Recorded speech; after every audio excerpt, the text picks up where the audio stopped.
Hello hi good afternoon. आज हम लोग आए हैं आपके सामने एक छोटा सा लेक्चर लेके जिसमें से कंफर्म्ड क्वेश्चंस पूछते ही पूछते हैं। ठीक है, बहुत छोटा मतलब बहुत छोटा, यानी कि वर्ड्स जितने हैं उतने ही चैप्टर हैं। तो हम लोग स्टार्ट करते हैं चार्ट स्कोर से। ठीक है, तो चार्ट स्कोर यानी कि CHADS। ठीक है, या तो चार्ट स्कोर पूछ सकता है या तो फिर चार्ट वेस्क भी पूछ सकता है। ठीक है,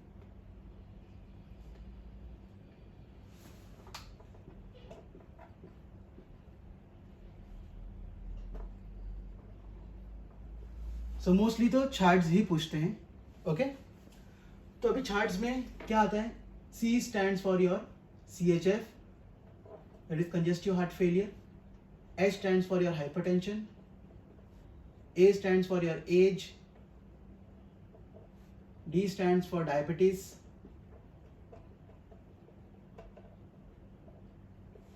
S stands for your stroke या फिर थ्रोम्बो एम्बोलिज्म या फिर इस्चेमिक प्रॉब्लम्स।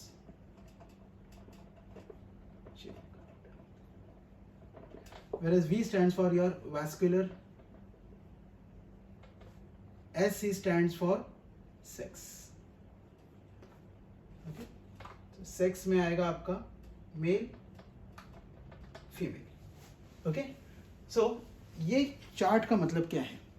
तो इस चार्ट का मतलब ये है, इस पे हम लोग ये डिसाइड करते हैं कि कितना रिस्क है सामने वाले को ये पर्टिकुलर प्रॉब्लम के रिलेटेड।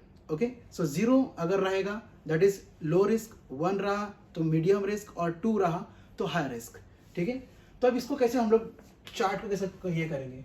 तो अगर जिसको CHF का प्रॉब्लम है उसको हम लोग दे देंगे +1। ओके, हाइपरटेंशन अगर रहा दैट विल बी +1।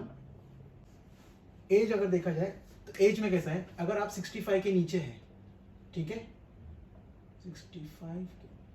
64 लिख लेते टू बी वेरी प्रिसाइज। 64 के नीचे है तो आपका रहेगा 0। ठीक है, और अगर आप 65 से लेके 74 के बीच में हैं तो वैल्यू हो जाएगा आपका 1। और अगर आप हैं 75 एंड अबाव तो आपका स्कोर हो जाएगा 2। ओके, अगर आपको डायबिटीज है so in that case this will be +1। अगर आपको स्ट्रोक आया था कभी भी, या हार्ट का कभी प्रॉब्लम हुआ, या थ्रोम्बोएम्बोलिज्म या इस्चेमिक हार्ट इश्यू हुआ है तो इसमें होगा आपका स्कोर 2। उसके बाद में अगर आपको वैस्कुलर का इश्यू रहा होगा तो यहाँ पर होगा आपको 1 +1। ओके, अगर आप मेल हैं तो यहाँ पे आपका स्कोर होगा 0, और अगर आप फीमेल हैं तो इस तरह पे आपका स्कोर होगा 1। इसीलिए in case of male and female अगर ये चार्ट स्कोर अगर देखा जाए तो जहाँ पे अगर मेल रहा, अगर वो मेल रहा तो 0 से लेके 3 मैक्सिमम, 0 से लेके 2 मैक्सिमम, और फीमेल रहा तो इसका स्कोर 1 से लेके 3 यही होना चाहिए मैक्सिमम। ठीक है, मैक्सिमम एक्चुअली तो ऑलरेडी मैक्सिमम ये लोएस्ट है और ये हाईएस्ट है। ओके, अब इसको हम लोग कैलकुलेट कैसे करेंगे? तो इसमें हम लोग कैसा क्वेश्चन दिया रहेगा ये आपको बता देता हूँ। तो क्वेश्चन कुछ इस तरह से रहेगा कि एक पेशेंट है जिसकी एज है 75, जिसको हार्ट का प्रॉब्लम है, जिसको हाइपरटेंशन का प्रॉब्लम है, जिसको हाइपरलिपिडेमिया भी है। ठीक है, तो इसका चार्ट स्कोर क्या होगा? तो आपको जो डिटेल्स दिए उधर पे, जैसे कि उसने लिखा है कि 75, तो 75 दैट मीन्स आपका क्या होगा यहाँ पे, ये +2 प्लस उसको क्या था, उसको था हाइपरटेंशन तो ये +1, तो ये क्या 2 + 1। ठीक है, उसको हाइपरलिपिडेमिया था तो हमारे ये इसमें हाइपरलिपिडेमिया नहीं आता है, so that means 2 + 1 = 3। That means उसका चार्ट स्कोर हो गया 3। तो उधर पे लिखा रहेगा कि what is a chart score. Okay, so ये आपको पता होना चाहिए कि किस तरह से उसको कैलकुलेट किया जाता है। समझ में आ गया आपको? डेफिनेटली 110% इसमें से क्वेश्चन आता है, और ये हो गया खत्म। इतना ही है इसमें, और कुछ भी नहीं है। Got it?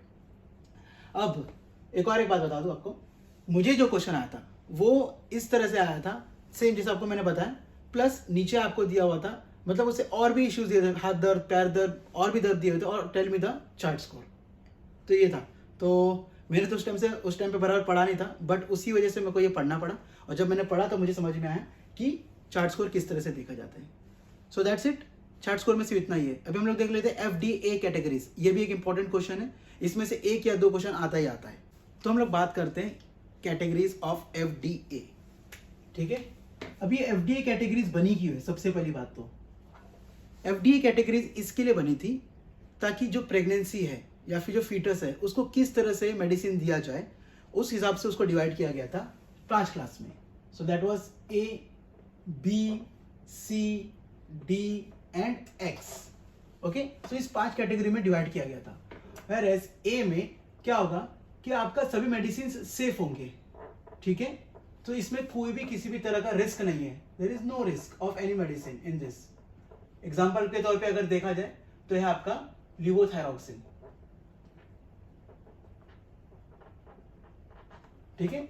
अब बी में क्या है कि इधर पे कोई रिस्क नहीं, मतलब यहाँ पे कोई डिटेल नहीं है प्रेग्नेंट वुमेन को लेके, बट यहाँ पे डिटेल है सेफ्टी को लेके इन एनिमल्स, ठीक है। सो एनिमल्स में सेफ है, एनिमल स्टडीज लिख लेते हैं, एनिमल स्टडी सेफ, और प्रेगनेंसी में नो रिकॉर्ड्स, ठीक है। जिसका एग्जांपल है आपका मेटफॉर्मिन, और भी बहुत है, मैंने आपको पहले ही बता दिया हूं, ओके। तो यहां पे अगर मैं ये दे रहा हूं इसका मतलब ये नहीं कि सिर्फ यही है, और भी है जो हम लोग ने ऑलरेडी बाकी सब लेक्चर्स में किया हुआ है। और अगर सी कैटेगरी की अगर बात किया जाए तो इसमें क्या है, एनिमल स्टडी एडवर्स इफेक्ट थे इसमें, और यहां पे प्रेगनेंसी में कोई वेल रिकॉर्ड नहीं था उसमें, सो नो रिकॉर्ड, बट हमें वो मेडिसिन यूज करना जरूरी है जिसके यूजेस यानी कि जिसके बेनिफिट ज्यादा है, but benefit more than adverse effect, ठीक है। जिसके एग्जांपल में है आपके गाबापेंटिन, एम्लोडिपिन।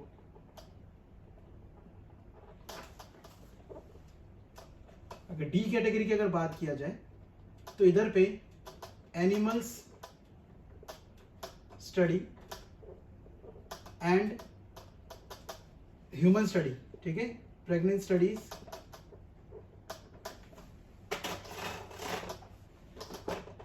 तो यहां पे दोनों पे भी इधर पे एडवर्स इफेक्ट था, ठीक है, एडवर्स इफेक्ट था, बट हम लोगों ने इसके लिए यूज किया क्योंकि उस टाइम पे वो मेडिसिन सबसे ज्यादा जरूरी था, ओके। तो यहां पे दोनों तरफ ये बट मेडिसिन यूज्ड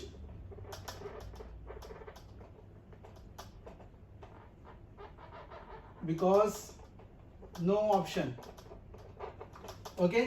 और एक्स कैटेगरी तो स्ट्रिक्टली वार्निंग है भाई, मत लो, ठीक है, क्योंकि इधर पे एनिमल्स, इसका एग्जांपल है losartan, animal study and human study, दोनों में इसको एडवर्स इफेक्ट ही दिखाया गया है, ठीक है। और यहां पे इसका बेनिफिट, यहां पे एक्चुअली इसका एडवर्स इफेक्ट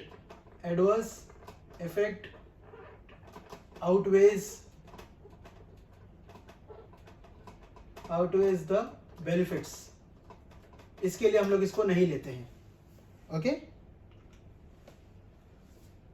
दैट्स इट, समझ में आ गया। इसका एग्जांपल लिख लेते हैं,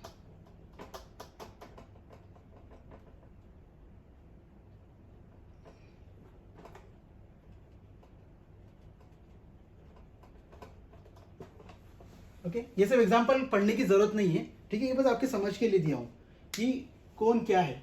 तो आपको मैंने एकदम इजी तरीके में समझाया हूं ये, ठीक है, इससे इजी तरीके से मैं समझा नहीं सकता हूं, बट जब आपको क्वेश्चन में आएगा तो आपको क्वेश्चन में ना डायरेक्टली पूरा, मतलब कैटेगरी ए को क्या बोलते हैं या कैटेगरी बी को क्या करते हैं, पूरा क्वेश्चन आएगा आपके बैंक में और क्वेश्चन में, और उधर पे नीचे लिखा होगा कि ये कैटेगरी कौन सा है, ये FDA कैटेगरी कौन सा है, और उधर पे ऑप्शन होगा नीचे A, B, C, D and X, okay. तो आपको पूरा पढ़ना है, समझना है और उसका आंसर फिर लिखना है।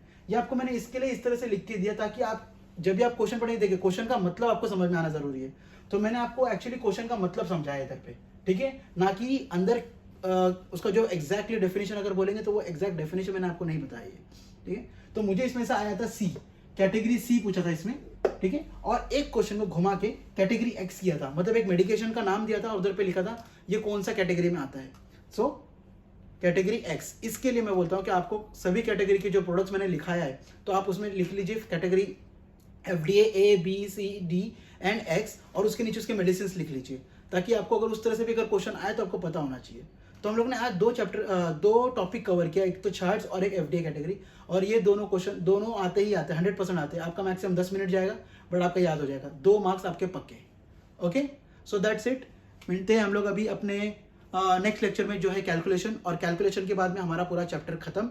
उसके बाद में हम लोग चालू करेंगे अपना क्वेश्चन बैंक क्वेश्चन के शॉर्ट्स चालू करेंगे। Okay, so hope you like my video, and if you like my video please like, share and subscribe. Thank you. Goodbye.